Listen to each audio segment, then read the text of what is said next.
Very good morning to you all. आज हम लोग एक बहुत इंटरेस्टिंग टॉपिक के साथ असेंबल्ड हैं। भी हम लोगों का शेड्यूल चल रहा है इसमें इंडियन कॉन्स्टिट्यूशन और सुप्रीम कोर्ट से रिलेटेड इंपॉर्टेंट डिस्प्यूट्स। इस टॉपिक से रिलेटेड एक बहुत ही इंपॉर्टेंट डिस्प्यूट है जिसको हम आज कवर करेंगे। इसमें इस टॉपिक से रिलेटेड मैं एक क्वेश्चन पूछता हूँ, शायद आपको पता हो उसमें, और नहीं पता होगा तो इस टॉपिक को पढ़ने का इंटरेस्ट आपको आ जाएगा। हम सभी जानते हैं कि भारतीय संविधान में प्रियम्बल या उद्देशिका, जिसको प्रस्तावना भी कहते हैं, ये संविधान की आत्मा मानी जाती है। क्या आपको पता है कि सर्वोच्च न्यायालय ने किस फैसले में कहा कि प्रियम्बल संविधान का भाग नहीं है? हम उसी के ऊपर आज बात कर रहे हैं। ये पहला ऐसा केस था जिस पर सर्वोच्च न्यायालय ने एक ऐसा वर्डिक्ट दिया कि preamble is not the part of constitution. क्यों कहा ऐसा, क्या स्थिति थी ऐसा कहने के लिए, उसके बारे में हम बात करने वाले हैं। तो ये हमारा टॉपिक बेरुबारी केस 1960। ये एक संविधान का एक बहुत ही इंपॉर्टेंट केस है। इसके ऊपर बहुत सारे फैक्ट जुड़ते हैं। इसमें किसी भी टॉपिक को नैरेटिव फॉर्म में कॉन्स्टिट्यूशन को नहीं पढ़ना चाहिए, क्योंकि नैरेटिव फॉर्म हमें स्टोरी जैसा बहुत अच्छा लगता है, लेकिन हमें ध्यान रखना चाहिए कि हम तो एग्जामिनी, और एग्ज़ाम देने के लिए हमारे पास अगर नैरेटिव पार्ट होगा तो समझ में तो आ गया, लेकिन एग्ज़ाम क्वेश्चन कहाँ से पूछेगा अगर नहीं पता हो तो हमें जाहिर सी बात है उस टॉपिक का पढ़ने का बहुत ज़्यादा अच्छा रिजल्ट नहीं मिलने वाला। तो सबसे पहले समझें कि मैंने इस टॉपिक को लिखा हो इंपॉर्टेंट कॉन्स्टिट्यूशनल फैक्ट्स एसोसिएटेड। जो भी फैक्ट्स इसके साथ एसोसिएटेड हैं उनको ही हम पढ़ेंगे। इसमें नैरेटिव तो अपने आप क्लियर कर लेंगे इसमें। तो हम बात कर रहे हैं इसमें बेरुबारी केस। सबसे पहले इंडिया का एक नक्शा देखिए। ये ईस्टर्न इंडिया है आपका। ईस्टर्न इंडिया में हम देख रहे हैं इसमें ये भारत है, ये ईस्टर्न नॉर्थ ईस्ट स्टेट्स हैं आपके, और ये है बांग्लादेश। और बांग्लादेश के साथ जो मैंने सर्कल बनाया है उसका नाम है बेरुबारी। बेरुबारी एक ऐसा रीजन था, ऐसी एक टेरिटरी थी जो कि एक डिस्प्यूटिव हो गई थी। और ये डिस्प्यूटिव कैसे हुई, और डिस्प्यूट होने के कारण यहाँ के लोगों ने इसको यूनियन ऑफ इंडिया के साथ एक केस में फाइल किया इसमें, और बाद में सर्वोच्च न्यायालय में इस केस को सुना गया और उसके ऊपर अपने फैसले को दिया गया। तो सबसे पहले हम स्टार्ट करते हैं इस टॉपिक को, इंपॉर्टेंट कॉन्स्टिट्यूशनल फैक्ट्स एसोसिएटेड। सबसे पहले इसका बैकग्राउंड देखते हैं। इसमें भारत की आज़ादी के समय अनफॉर्चुनेटली भारत का डिवीज़न जो है दो पार्ट में हो गया था, इंडिया एंड पाकिस्तान। और इंडिया एंड पाकिस्तान को सेपरेट करने के लिए इसकी टेरिटोरियल जो लाइंस होंगी इसको कौन डिसाइड करेगा, तो उसके लिए एक रेड क्लिफ नामक लाइन बनाई गई। रेड क्लिफ लाइन हमें ध्यान रखना होगा भारत और पाकिस्तान के बीच की सीमा रेखा को बताता है। तो रेड क्लिफ लाइन के साथ हमें एक बात समझना होगा कि भारत में पाकिस्तान एक जगह पर नहीं था। आज़ादी के समय भारत में पाकिस्तान दो जगहों पर था। एक को कहते थे पश्चिमी पाकिस्तान, और ये था आपका पूर्वी पाकिस्तान, बांग्लादेश था। पाकिस्तान कैसे बना था, जहाँ पर मुस्लिम कम्युनिटी की पॉपुलेशन ज़्यादा थी, उस बेसिस पर जो है ऐसा एक क्लेम, नॉर्मल सा नेचुरल क्लेम माना गया इसमें कि क्योंकि पाकिस्तान की मांग करने वाले एक मुस्लिम राष्ट्र की मांग कर रहे हैं और जहाँ पर इनकी आबादी ज़्यादा है वहीं इनको बना दिया जाए। तो इस आधार पर जो है पाकिस्तान की स्थापना होगी, बांग्लादेश को पूर्वी पाकिस्तान और वो पश्चिमी पाकिस्तान। तो हम अभी सिर्फ इसी की बात करेंगे, यानी पाकिस्तान की बात होगी। तो रेड क्लिफ ने जो सीमा का विभाजन किया था, उस विभाजन में मुख्य रूप से जो है उन्होंने जो पुलिस स्टेशंस थे, जो थाने थे, उनके आधार पर ही डिवीज़न किए थे, और पुलिस स्टेशन के बेसिस पर ही एक लाइन खींच दी गई थी। और ये लाइन इतनी कहीं कहीं पर अननेचुरल थी कि घरों के बीच से भी वो लाइन को एक्सेप्ट किया गया था। तो अगर एक घर के बीच में अगर ये लाइन जा रहा है तो एक घर के लोग पाकिस्तान में और एक घर के लोग इंडिया में, ऐसा करके कंसिडरेशन हुआ था। तो कुछ ऐसे विवाद आ रहे थे इसमें जिसके कारण कुछ टेरिटरी को अगर हम पाकिस्तान को दे दें और उनकी टेरिटरी इंडिया में आ जाए तो ऐसे डिस्प्यूट सॉल्व हो जाए। और ऐसे ही डिस्प्यूट्स के समय भारत में प्रधानमंत्री पंडित जवाहरलाल नेहरू थे, और उस समय बांग्लादेश में जो पूर्वी पाकिस्तान था उस समय उसके प्राइम मिनिस्टर थे फिरोज़ खान नूर, यानी कि नेहरू और नूर का एक समझौता हुआ। नूर कौन थे? बांग्लादेश के प्रधानमंत्री थे, और भारत के प्रधानमंत्री नेहरू थे। तो 1958 में एक समझौता हुआ। उन्होंने कहा कि अगर हम इसको जो है अपनी टेरिटरी को कुछ सेपरेट कर लें, तो डिवाइड कर लें इसमें, तो ऐसी टेरिटरी जो है, इनके जो कन्फ्लिक्ट्स हैं, इनके जो विवाद हैं, इनको सुलझाया जा सकता है इसमें। और भारत के प्रधानमंत्री ने उसी टेरिटरी की बाउंड्री को पाकिस्तान को देने की बात कही, और उस टेरिटरी यानी बेरुबारी जो था, एक गांव जो था इसमें, उसमें हिंदू कम्युनिटी ज़्यादा थी, हिंदू लोग ज़्यादा थे इसमें। और ये कम्युनिटी को कहा कि ठीक है, आप उसको ले लीजिए बांग्लादेश में, और बांग्लादेश यानी उस समय के पूर्वी पाकिस्तान की बात कर रहा हूँ उसमें। तो इस तरह से जब देने की बात हुई इसमें, और इसके साथ समझौता हुआ कि कूच बिहार का जो रीजन है इसमें, जिसको कूच बिहार एनक्लेव के नाम से भी जानते हैं, उसकी टेरिटरी को जो है भारत के साथ छोड़ दिया जाए। तो ये एक समझौता हुआ जो कि एक एग्रीमेंट बन गया इसमें।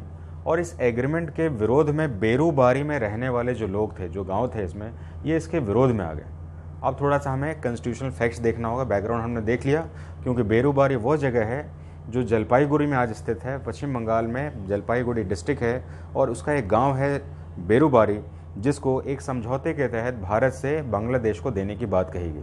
और वहाँ के लोगों ने इस बात का विरोध किया कि हमें आप बांग्लादेश क्यों दे रहे हैं, क्योंकि वो बांग्लादेश यानी पूर्वी पाकिस्तान, क्योंकि वो हिंदू बहुल एरिया है। और लैंड डिस्प्यूट्स को सॉल्व करने के लिए कूच बिहार और बेरूबारी की टेरिटरी को एक दूसरे को शेयर करके उसकी टेरिटरी के विवाद को सॉल्व करने की बात सोची गई। लेकिन यहाँ के लोगों ने इसका विरोध किया और उस विरोध के कारण जो है ये केस सुप्रीम कोर्ट तक पहुँचा है। लेकिन ये सुप्रीम कोर्ट तक कैसे पहुँचा, अब इसके साथ हम कॉन्स्टिट्यूशनल फैक्ट्स में जाएंगे और बहुत ध्यान से सुनिएगा, स्किप होने पर फैक्ट्स एसोसिएट नहीं होंगे आपके। तो सबसे पहले हमने बैकग्राउंड सुना इसमें कि अच्छा ये केस है जो कि न्यू जलपाईगुड़ी का जो डिस्ट्रिक्ट है आपका वेस्ट बंगाल में, वहाँ का बेरूबारी, ये बैकग्राउंड है आपका। डिस्प्यूट क्यों हुआ बेरूबारी का, क्योंकि वो हिंदू एरिया है और वो पूर्वी पाकिस्तान में जाने से मना कर रहे हैं, और किस बेसिस पर उसकी टेरिटरी को आपने वहाँ पर दे दिया, वहाँ के लोग इसमें जाना नहीं चाहते, इसके खिलाफ वो केस बनता है इसमें। अब हम बात करते हैं इसमें कौन सी एग्रीमेंट हुई। तो एग्रीमेंट का नाम था इसमें नेहरू नूर एग्रीमेंट। उस समय बांग्लादेश के, जिसको पूर्वी पाकिस्तान कहते हैं, प्रधानमंत्री कौन थे, फिरोज़ खान नूर। भारत के प्रधानमंत्री जवाहरलाल नेहरू। अब ये कूच बिहार एनक्लेव और बेरूबारी, कूच बिहार एनक्लेव और बेरूबारी के एनक्लेव्स को, टेरिटरी को शेयर करने की बात कही गई थी। इन दोनों ने इसको सहमति जता दी। अब ये बात जब भारत में आई, क्योंकि प्रधानमंत्री नेहरू थे और उन्होंने ये एग्रीमेंट तो कर दी इसमें, लेकिन इसके कॉन्स्टिट्यूशनल फैक्ट्स जो थे वो काफ़ी कॉम्प्लिकेटेड थे और यही एग्जाम के क्वेश्चंस को बना रहे हैं। इसमें ध्यान से समझना हो, कॉन्स्टिट्यूशन के ये वाले फैक्ट्स जो हैं एग्जाम के क्वेश्चंस हैं और इसी से क्वेश्चंस रहेंगे, हमें सिर्फ बैकग्राउंड को छोड़ देना अभी। अब आ जाते हैं राज्य का निर्माण कैसे होता है। भारतीय संविधान में राज्य के निर्माण के बारे में आर्टिकल 3 के बारे में की बात कही गई है। इसमें आर्टिकल 2 और आर्टिकल 3 दोनों ही राज्यों के निर्माण की बात करता है, लेकिन 2 जो है बाहर की टेरिटरी को भारत में आने की बात करता है, लेकिन 3 जो है वो भारत की टेरिटरी में भारत के राज्यों को अलग करने, दूसरे राज्यों को बनाने में ऐसे ही मांग करता है, लेकिन दूसरे देश को देने के लिए मांग नहीं करता। आर्टिकल 3 दूसरे देश को देने की मांग नहीं करता और पंडित नेहरू ने ऐसे एग्रीमेंट को साइन किया था जिसमें कि हम अपनी टेरिटरी को दूसरे को दे रहे हैं और उसको आर्टिकल 3 के तहत मान रहे हैं कि हमने अपने एनक्लेव्स को शेयर किया। तो ये आर्टिकल जो है यहाँ पर बड़ा ही चर्चा में आ गया इसमें कि क्या हमारे देश में, क्या हमारे संविधान में हम राज्यों को इस तरह से विभाजित कर सकते हैं कि हम एनक्लेव से भूमि का कोई टुकड़ा दूसरे को भी दे सकते हैं। लेने की बात तो थी आर्टिकल 2 में, देने की बात तो नहीं थी इसमें। तो हमें पता होना चाहिए कि जब हम आर्टिकल 3 पढ़ते हैं, इसमें राज्यों का निर्माण पढ़ते हैं इसमें, तो राज्यों के निर्माण को सबसे पहले राष्ट्रपति के पास विधेयक भेजा जाता है। हम इस बहुत सारे वीडियोज़ हैं, आप चेक कर लीजिएगा। स्टेट फॉर्मेशन का मैंने एक वीडियो बनाया इसमें, how the states are form, Bharat में राज्यों का पुनर्गठन, राज्य कैसे बनते हैं, उनके साथ आर्टिकल 3 को हमने थोड़ा सा डिस्क्राइब किया हुआ। तो आर्टिकल 3 यानी भारत में नए राज्य जब भी बनते हैं इसमें, तो वो सबसे पहले ऐसा विधेयक या ऐसा कोई प्रस्ताव राष्ट्रपति के पास भेजा जाता है। और उस समय राष्ट्रपति कौन थे? उस समय राष्ट्रपति थे हमारे डॉक्टर राजेंद्र प्रसाद। डॉक्टर राजेंद्र प्रसाद भारत के उस समय राष्ट्रपति भी थे और संविधान सभा के पहले अध्यक्ष भी रह चुके हैं। लेकिन संविधान सभा के अध्यक्ष में रहते हुए ऐसी चीज़ों को सोचा ही नहीं गया था कि हम अपनी ज़मीन का कोई भाग किसी और को दें और भारतीय संविधान में ऐसी कुछ व्याख्या करें। ऐसे समय में डॉक्टर राजेंद्र प्रसाद को ये बात समझ में नहीं आई कि उन्होंने, नेहरू जी ने ऐसी एग्रीमेंट तो कर दी, लेकिन इसका संवैधानिक पक्ष क्या होगा। हमें ध्यान रखना चाहिए कि जब राष्ट्रपति को, क्योंकि राज्य से संबंधित प्रस्ताव सबसे पहले कहाँ आते हैं? राष्ट्रपति के पास। तो राज्य, और ये कौन सा आर्टिकल में है? आर्टिकल 3। राज्य बनेगा कैसे? राष्ट्रपति की सहमति पर ही राज्यों का विभाजन या राज्यों का बंटवारा या 2 राज्यों को मिलाकर एक राज्य, ऐसे करके कुछ प्रस्ताव बनते हैं। तो सबसे पहले जब राष्ट्रपति के पास गया तो राष्ट्रपति डॉक्टर राजेंद्र प्रसाद थे और उससे पहले जब संविधान बनाया गया था उसकी सभा के अध्यक्ष भी डॉक्टर राजेंद्र प्रसाद थे। उनको लगा कि ऐसा प्रस्ताव तो हमने अपनी संविधान सभा में बनाया ही नहीं, ऐसा तो कोई कानून क्लॉज जोड़ा ही नहीं। तो यहाँ पर एक संविधान का इम्पॉर्टेंट क्लॉज है कि अगर संविधान में कोई बात ऐसी नहीं कही गई है और वर्तमान में इसकी आवश्यकता हो या ऐसा कोई डिस्प्यूट क्रिएट हो जाए जिसकी संविधान में व्याख्या नहीं हो या राष्ट्रपति को कोई ऐसा असमंजस हो जाए, तो राष्ट्रपति के पास संविधान का आर्टिकल 143 दिया गया है इसमें कि भारतीय संविधान का आर्टिकल 143 के तहत वो संविधान की व्याख्या करने वाली संस्था सर्वोच्च न्यायालय के मुख्य न्यायाधीश से सलाह ले सकते हैं। कौन सा आर्टिकल है? आर्टिकल 143 के अंतर्गत सर्वोच्च न्यायालय के मुख्य न्यायाधीश से ये सलाह ले सकते हैं कि इस विवाद पर, इस इशू पर हमें क्या करना चाहिए। और ये बात भी ध्यान देने की है, ये सलाह ले सकते हैं लेकिन सलाह मानने के लिए बाध्य नहीं है। राष्ट्रपति एक इंडिपेंडेंट पोस्ट है, सलाह लेने का अधिकार है उनको, कानूनी अधिकार है, संवैधानिक अधिकार है, लेकिन वो सलाह मानने का अधिकार नहीं। तो यहाँ पर आर्टिकल 143 भी इंपॉर्टेंट क्लाउज है, एग्जाम का क्वेश्चन बनता है इसमें। तो यहाँ पर 143 के तहत राष्ट्रपति यानी डॉक्टर राजेंद्र प्रसाद ने सलाह लिया कि हमें क्या करना चाहिए। तो सलाह लेने के में सर्वोच्च न्यायालय के द्वारा सलाह दिया गया कि हमारे पास ऐसा प्रकार है नहीं कि हम राज्यों को दे दें, और आर्टिकल 3 में ऐसी कोई व्याख्या नहीं की गई है कि हम अपने राज्यों को किसी और को दे दें। यहाँ पर ध्यान रखने की बात है, हम आर्टिकल 3 से राज्यों की बात कर रहे हैं, राज्यों के विभाजन की बात कर रहे हैं, और उसी विभाजन के तहत पश्चिम बंगाल का एक हिस्सा हमने जो है, जिसका नाम था बेरूबारू, जो था वो वेस्ट बंगाल को देने की, अभी के समय में बांग्लादेश को देने की बात कही थी, और उस समय वो पूर्वी पाकिस्तान था। तो ऐसे समय में जब हमने देने की बात कही, जो कि संविधान में कहीं व्याख्या नहीं है, तो डॉक्टर राजेंद्र प्रसाद ने ऐसे प्रस्ताव को सर्वोच्च न्यायालय से पूछा। सर्वोच्च न्यायालय ने कहा ऐसा प्रस्ताव है नहीं। तो फिर कहा कि इसके बाद का प्रोविज़न क्या होना चाहिए, ये बताइए।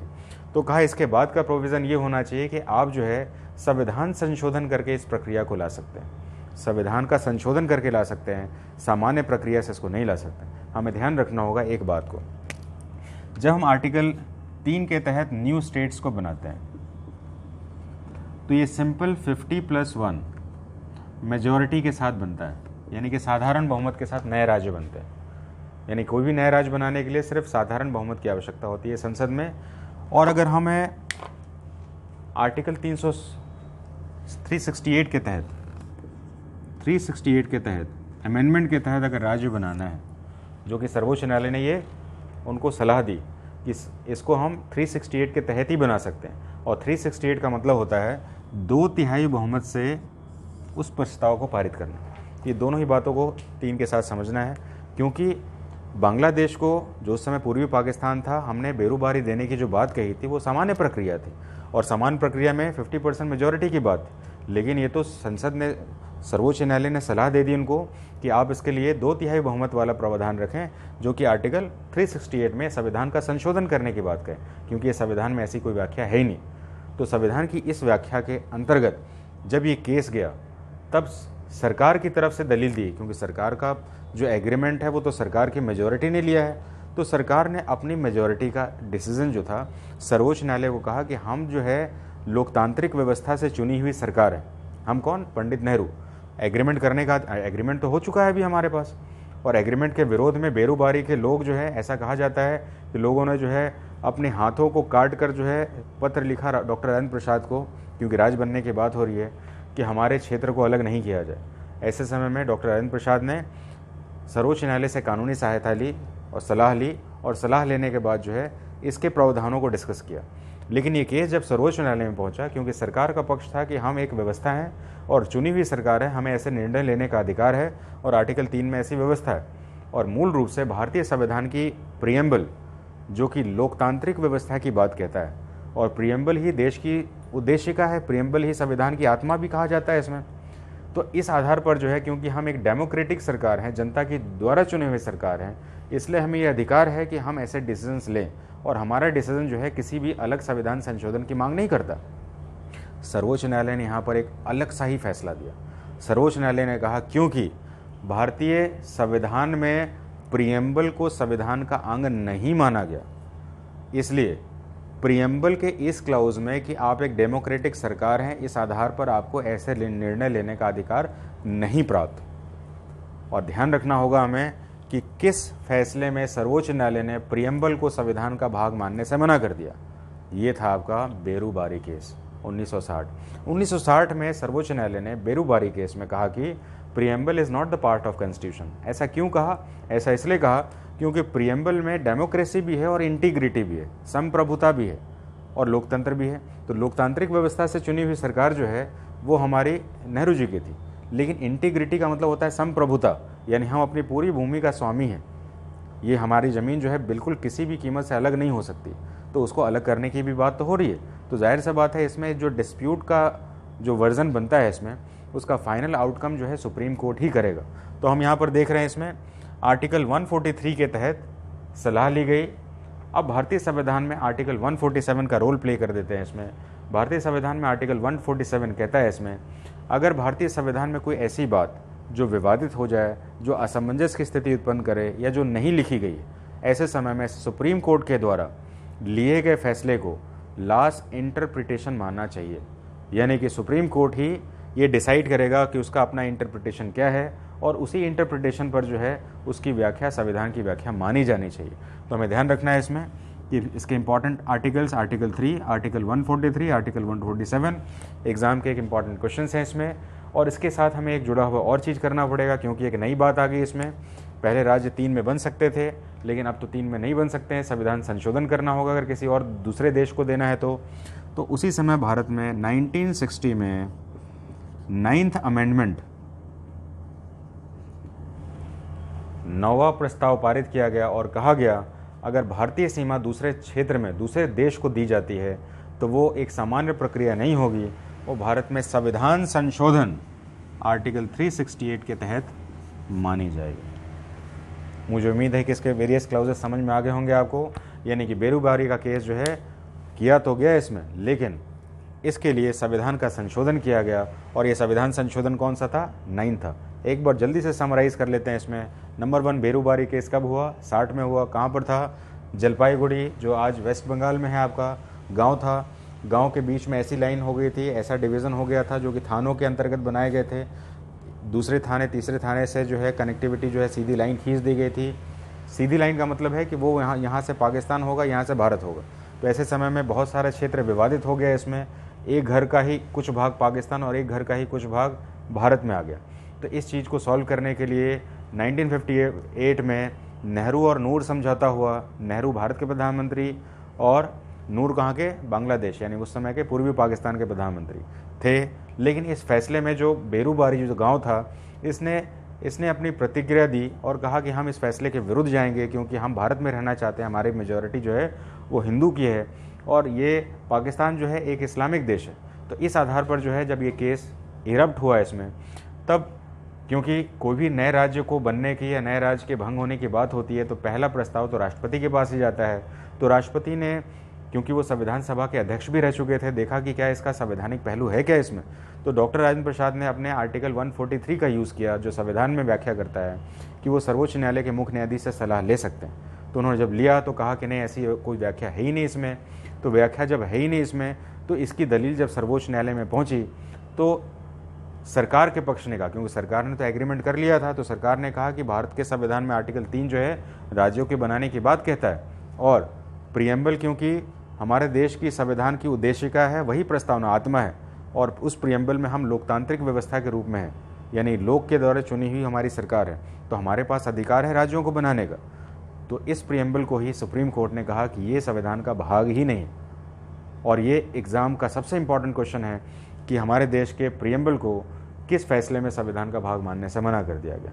और बाद में इस आर्टिकल के थ्रू कि अगर कोई ऐसी बात जो कि संविधान में नहीं लिखी गई है और उसका फाइनल इंटरप्रिटेशन किया जाना हो या विवादित हो, तो आर्टिकल 147 के तहत सुप्रीम कोर्ट ऑफ इंडिया जो है अपने फैसले ले सकती है, और ऐसे फैसले में जो भी फैसला होगा उसको एक संविधान का ही भाग माना जाएगा। इस आधार पर जो हमने प्रियम्बल को सॉल्व किया है, मुझे उम्मीद है कि आपके बेसिक सेगमेंट्स क्लियर हो गए होंगे।